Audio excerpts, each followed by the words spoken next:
Saudara lo, saat ini saya berada di Komplek Kementerian Dalam Negeri Jakarta.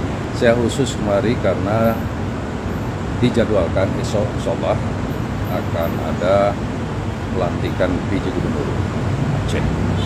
Menteri Dalam Negeri dijadwalkan esok akan melakukan pelantikan PJ Gubernur Aceh di gedung ini pada tanggal 5 Juli 2022 pukul 16 waktu Indonesia Barat, tepatnya di lantai 3 Gedung C Sasana Bakti berada.